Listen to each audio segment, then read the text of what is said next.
예수님, 오늘은 4월 22일 부활 8일 주길 월요일입니다. 오늘 독서와 복음 말씀 봉독하도록 하겠습니다. 성부와 성자와 성령의 이름으로 아멘. 제1 독서입니다. 사도행전의 말씀입니다. 오순절에 베드로가 11사도와 함께 일어나 목소리를 높여 말하였다. 유다인들과 모든 예루살렘 주민 여러분, 여러분은 이 사실을 알아야 합니다. 내 말을 귀담아 들으십시오. 이스라엘인 여러분, 이 말을 들으십시오. 여러분도 알다시피 나자렛 사람 예수님은 하느님께서 여러 기적과 이적과 표징으로 여러분에게 확인해 주신 분이십니다. 하느님께서 그분을 통하여 여러분 가운데에서 그것들을 일으키셨습니다. 하느님께서 미리 정하신 계획과 예지에 따라 여러분에게 넘겨지신 그분을 여러분은 무법자들의 손을 빌려 십자가에 못 박아 죽였습니다. 그러나 하느님께서는 그분을 죽음의 고통에서 풀어 다시 살리셨습니다. 그분께서는 죽음에 사로잡혀 계실 수가 없었던 것입니다. 그래서 다윗이 그분을 두고 이렇게 말합니다. 나 언제나 주님을 내 앞에 모시어 그분께서 내 오른쪽에 계시니 나는 흔들리지 않는다. 그러기에 내 마음은 기뻐하고 내 혀는 즐거워하였다. 내 육신마저 희망 속에 살리라. 당신께서 제 영혼을 저승에 버려두지 않으시고 당신의 거룩한 이에게 죽음의 나라를 안이 보게 하실 것이기 때문입니다. 당신은 저에게 생명의 길을 가르쳐 주신 분, 당신 면전에서 저를 기쁨으로 가득 채우실 것입니다. 형제 여러분, 나는 다윗 조상에 관하여 여러분에게 자신 있게 말할 수 있습니다. 그는 죽어 묻혔고 그의 무덤은 오늘날까지 우리 가운데에 남아 있습니다. 그는 예언자였고 또 자기 몸의 소생 가운데에서 한 사람을 자기 왕자에 앉혀주시겠다고 하느님께서 맹세하신 사실을 알고 있었습니다. 그래서 그리스도의 부활을 예견하며 그분은 저승에 버려지지 않으시고 그분의 육신은 죽음의 나라를 보지 않았다 하고 말하였습니다. 이 예수님을 하느님께서 다시 살리셨고 우리는 모두 그 증인입니다. 하느님의 오른쪽으로 들어 올려지신 그분께서는 약속된 성령을 아버지에게서 받으신 다음 여러분이 지금 보고 듣는 것처럼 그 성령을 부어주셨습니다. 주님의 말씀입니다. 하느님 감사합니다. 복음 말씀입니다. 마테오가 전한 거룩한 복음입니다. 그때 여자들은 두려워하면서도 크게 기뻐하며 서둘러 무덤을 떠나 제자들에게 소식을 전하러 달려갔다. 그런데 갑자기 예수님께서 마주 오시면서 그 여자들에게 평안하냐 하고 말씀하셨다. 그들은 다가가 엎드려 그분의 발을 붙잡고 절하였다. 그때 예수님께서 그들에게 말씀하셨다. 두려워하지 마라. 가서 내 형제들에게 갈릴레아로 가라고 전하여라. 그들은 거기에서 나를 보게 될 것이다. 여자들이 돌아가는 동안에 경비병 몇 사람이 도성 안으로 가서 일어난 일을 모두 수석 사제들에게 알렸다. 수석 사제들은 원로들과 함께 모여 의논한 끝에 군사들에게 많은 돈을 주면서 말하였다. 예수의 제자들이 밤중에 와서 우리가 잠든 사이에 시체를 훔쳐갔다 하여라. 이 소식이 총독의 귀에 들어가더라도 우리가 그를 설득하여 너희가 걱정할 필요가 없게 해주겠다.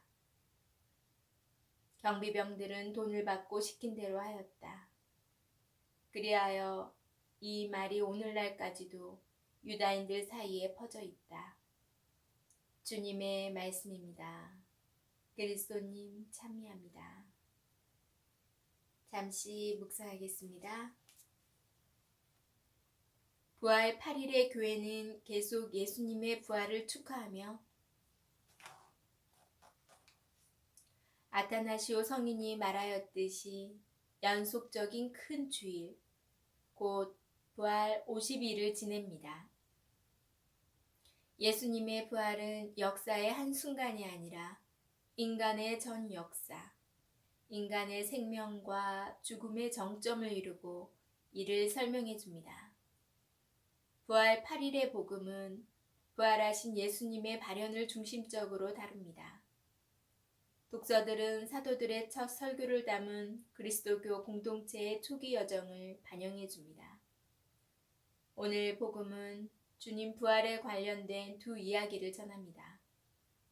먼저 예수님께서 마리아 막달레나와 무덤을 보러 간 다른 마리아에게 나타나신 이야기입니다.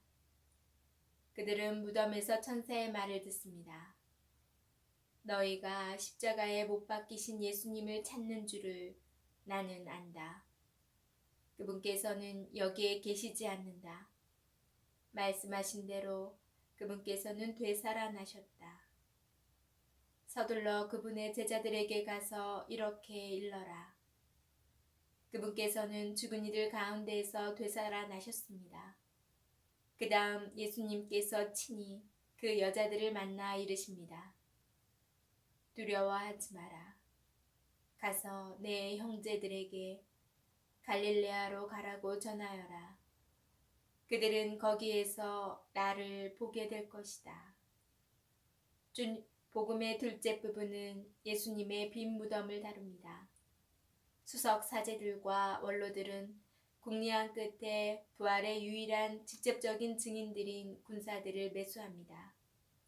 예수의 제자들이 밤중에 와서 우리가 잠든 사이에 시체를 훔쳐갔다 하여라. 그리하여 이 말이 오늘날까지도 유다인들 사이에 퍼져 있다. 마테오의 특종 뉴스인 빈 무덤의 소문에 관한 이 논평은 회당과 사도 교회 간의 갈등을 드러냅니다. 예수님의 부활은 빈 무덤뿐만 아니라 우리에게 생명을 주시려고 살아나셨음도 증언해 줍니다. 아멘.